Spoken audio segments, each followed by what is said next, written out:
నీ భగవద్గీతలో మనుషులందరూ సమానము అనేది ఎక్కడైనా ఉందా? లేదు. భగవద్గీత ప్రకారం మనుషులందరూ సమానులు కాదు. కాబట్టి డాక్టర్ బాబాసాహెబ్ అంబేద్కర్ ఏమన్నాడు?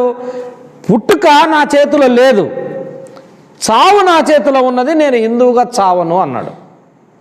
చావు నా చేతిలో ఉన్నది, నేను హిందువుగా చావను అని డాక్టర్ బాబాసాహెబ్ అంబేద్కర్ స్పష్టంగా ప్రకటించాడు. బహిరంగంగా కాదు, వెనక కాదు, తెలియకుండా కాదు, నాలుగు గోడల మధ్యన కాదు, బహిరంగంగా పబ్లిక్గా నేను హిందువుగా చావను అని బాబాసాహెబ్ అంబేద్కర్ ప్రకటించి తీసుకున్నాడు. కాబట్టి క్రైస్తవానికి వ్యతిరేకము అన్న విషయాన్ని ఆయన జీవితంలో ఎక్కడ చెప్పలేదు. ఆయన ఏమన్నా యేసు ప్రభుకు నేను పోటీ అన్నాడా? ఎక్కడన్నా? ఏం పాస్టర్ గారు అన్నారా? ఎక్కడ చెప్పలేదు కదా. అసలు ఆయన దేవుడికి మనిషి ఎట్లా పోటీ అవుతాడు? క్రైస్తవులకు వ్యతిరేకంగా అప్పుడు బాబాసాహెబ్ అంబేద్కరే రాశాడు. రాజ్యాంగాన్ని బట్టే కదా మిమ్మల్ని క్రైస్తవ దళితులకు. ఒక క్రైస్తవుడు ఇంకొక క్రైస్తవుడిని అణచివేస్తుంటాడు. ఎవరు వాళ్ళు? ఇదంతా రాముడు ఇప్పటికి బాణం పెట్టుకునే ఉంటాడు. అతనికి తెలియదు పాపం. ఏంటి అతనికి లేని మాటలు మాట్లాడుతుంటారు. అవన్నీ బుద్ధి లేని మాటలే. బుద్ధినోళ్ళు మాట్లాడరు. ఎందుకంటే ఈ నేల మీద మనం పుట్టినప్పుడు అనేక అంశాలు మనల్ని ప్రభావితం చేస్తుంటాయి. అనేక చట్టాలు లోబడి మనం పనిచేయాల్సి ఉంటుంది. మన దేశాన్ని మనం పరిశీలించుకుందాం. లేదు, బయట దేశాల్లో జరుగుతున్న విషయాల గురించి మనం మాట్లాడుకుందాం. అమెరికాలో క్రైస్తవుల మధ్య క్రైస్తవులకే వివక్ష ఉంటుంది. ఒక క్రైస్తవుడు ఇంకొక క్రైస్తవుడిని అణచివేస్తుంటాడు. ఎవరు వాళ్ళు అంటే అమెరికాలో తెల్లజాతి క్రైస్తవులు నల్లజాతి క్రైస్తవుల్ని అణచివేస్తుంటారు. నల్లజాతి వాళ్ళు అంటే మనలాంటి వాళ్ళు అనుకోండి. తెల్లోళ్ళ మధ్య తెల్లోళ్ళకి కూడా మళ్ళీ గొడవలు ఉంటాయి. ఏంటివి? క్యాథలిక్స్, నాన్ క్యాథలిక్స్ అనేది ఉంటుంది. అంటే క్యాథలిక్స్, ప్రొటెస్టెంట్స్ అనేది ఇంకో రకం ఉంటుంది. క్యాథలిక్స్ అనేది ప్రపంచవ్యాప్తంగా ఉన్న ఒక పెద్ద సంస్థ. వాళ్ళు ఏం చేస్తారు? ప్రొటెస్టెంట్స్ అంటే ఇప్పుడు మీరు పోయేటువంటి సంఘాలు. మిమ్మల్ని వాళ్ళు వేరుగా చూస్తుంటారు, మీరు కూడా వాళ్ళని వేరుగా చూస్తుంటారు. వాళ్ళు విగ్రహాలు పెడతారు, వాళ్ళు స్వరూపాలు పెడతారు, వాళ్ళు ప్రతిమలు పెడతారు, వాళ్ళు ఇట్లా అట్లా అనేది మీరు చూస్తుంటారు. అంటే ఏది కరెక్టు అంటే ఏది కరెక్టు, ఏది తప్పు, ఏది ఒప్పు అనేది రెండో అంశం. మనకెవరికి తెలియదు ఏది కరెక్టు అనేది. బైబిల్ ఉంది, బైబిల్ కరెక్టు అనుకొని మనం ఫాలో అవుతుంటాం. ఇప్పుడు కొన్ని క్యాథలిక్స్లో ఉన్న గ్రంథాలు ప్రొటెస్టాంట్ బైబిల్లో ఉండవు. చాలామంది రీసెర్చర్స్ అంటే చాలామంది పరిశోధనలు చేసిన వాళ్ళు చెప్పేది ఏంటంటే ఇంకా కొన్ని పుస్తకాలు ఉన్నాయి. ఇప్పుడు 66 పుస్తకాలు కదా మనకు ఉండేది. ఇంకా కొన్ని పుస్తకాలు ఉన్నాయి, అవి కూడా చేర్చాలి అనేది పరిశోధకులు బయట దేశాల్లో యేసుప్రభు పుట్టిన దగ్గర ఆ ప్రాంతంలో పరిశోధన చేస్తున్న వాళ్ళు చెప్తున్నారు. కానీ బైబిల్లో ఏముంది? ఒకటి చేర్చడానికి కానీ ఒకటి తీయడానికి కానీ వీల్లేదని ఉంది. మనం అది నమ్ముతున్నాం. అంటే అనేక మార్పులు జరుగుతాయి. బైబిల్లో మనం చదివే బైబిలు ఇది ఒరిజినల్ కాదు, ఇది ఒరిజినల్ కాదు. ఎక్కడ తర్జుమా అయిన బైబిల్ ఇది. అంటే కొన్ని పదాలు తేడా కూడా ఉంటాయి. అంటే గుడ్డిగా మొండిగా మనము వాదించకూడదు.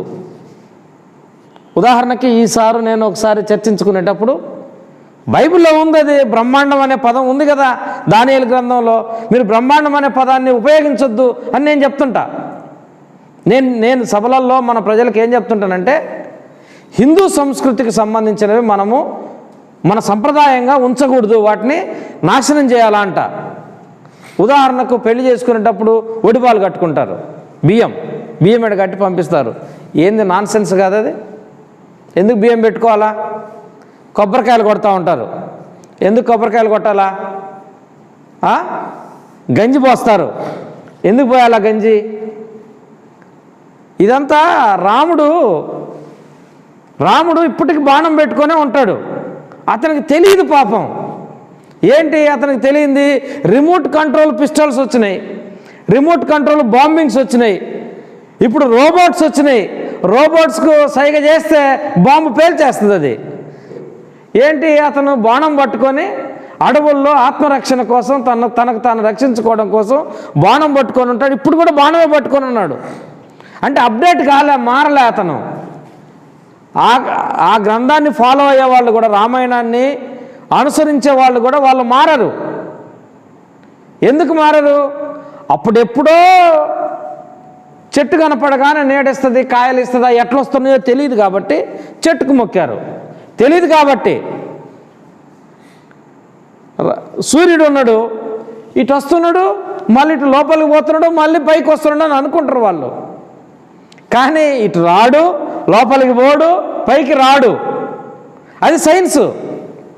కానీ ఏం చేశారు వాళ్ళు? అది తెలియక ఇదేందోరా బాబు, ఇదే పెద్ద ఎండ, మళ్ళీ చీకటి, ఇదంతా వస్తుంది అని చెప్పి దానికి సూర్యదేవ, మేము సూర్యవంశం నుంచి వచ్చామని బ్రాహ్మణులు చెప్తారు.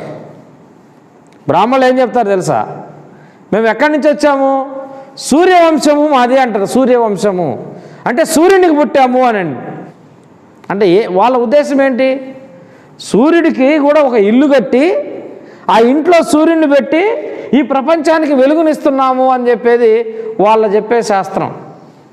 ఇదంతా నాన్సెన్స్ ఇది. అంటే బుద్ధి లేని వాళ్ళు, విజ్ఞానం లేని వాళ్ళు, సైన్స్ తెలియని వాళ్ళు మాట్లాడే భాష. సార్ కూడా మేమిద్దరం మాట్లాడుకునేటప్పుడు చాలా విషయాలు ఆయన నాకు చెప్తూ ఉంటాడు, బైబిల్లో ఉన్న విషయాలు. బ్రహ్మాండం అనే పదం ఉంది కదా, మీరు ఎందుకు మీరు మాట్లాడొద్దు అంటారు? ఆ పదాన్ని వాడాలి కదా అంటే ఇంగ్లీష్ బైబిల్ తీసాం. ఇంగ్లీష్ బైబిల్లో ఏముంది? ఇట్స్ వండర్ఫుల్ అని ఉంది. వండర్ఫుల్ అనే పదాన్ని తెలుగులోకి ట్రాన్స్లేషన్ చేసేటప్పుడు బ్రాహ్మణుల దగ్గర కూర్చొని మాట్లాడినారు కాబట్టి వాడు బ్రహ్మాండం అన్నాడు. అంటే అద్భుతమైన అనే పదాన్ని అద్భుతము అనే పదం చెప్పడానికి బదులు వాడేం చెప్పాడు? ఇది బ్రహ్మాండము అన్నాడు. వాళ్ళు ఇంగ్లీష్ వాళ్ళకి తెలియదు కదా పాపం, వాళ్ళకి తెలియదు కాబట్టి వాళ్ళు ఏం చేశారు?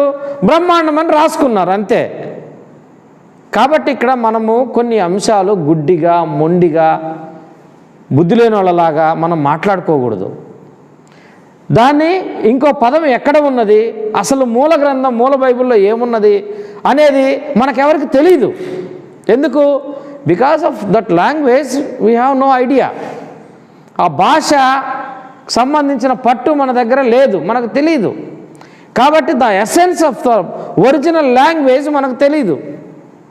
మనకు తెలిసిందేంటి? తర్జుమా అయిన బైబిల్లో నుంచి మనము ఇది నిజము, యేసు దేవుడు నిజము అని నమ్ముతున్నాం కాబట్టి అందులో ఉన్నాయని నిజము అని మనం నమ్ముతాము, గౌరవిస్తాము, దాన్ని అనుసరిస్తాం.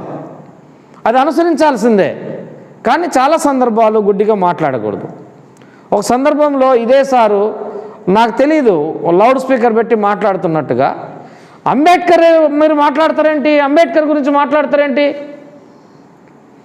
మరి అంబేద్కర్ గురించి ఎందుకు మాట్లాడతారు మీరు, దేవుడి గురించి కదా మాట్లాడాల్సింది అనేటువంటి ఒక వాదన వాళ్ళు చేస్తూ ఉన్నారు.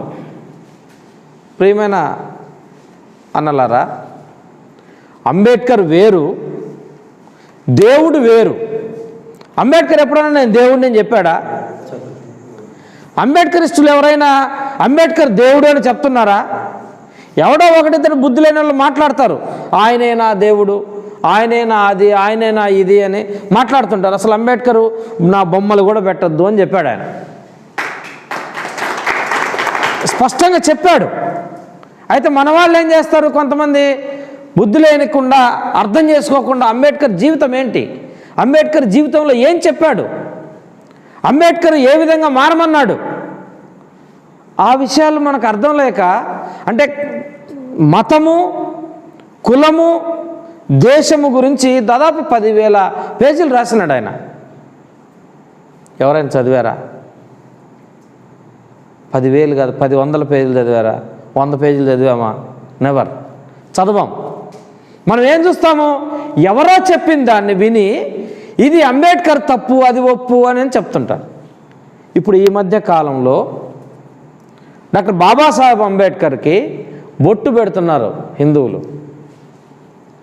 ఈ మధ్య కాలంలో డాక్టర్ బాబాసాహెబ్ అంబేద్కర్కి ఎంతో దూరం వెళ్ళక్కర్లే. మీరు ఆదోని వెళ్ళండి. ఆదోనిలో ఆ వాటర్ ట్యాంక్ దగ్గర ఆర్సీఎం చర్చ్ ఉన్నది, దాని పక్కన మాదిగేరు ఉంది.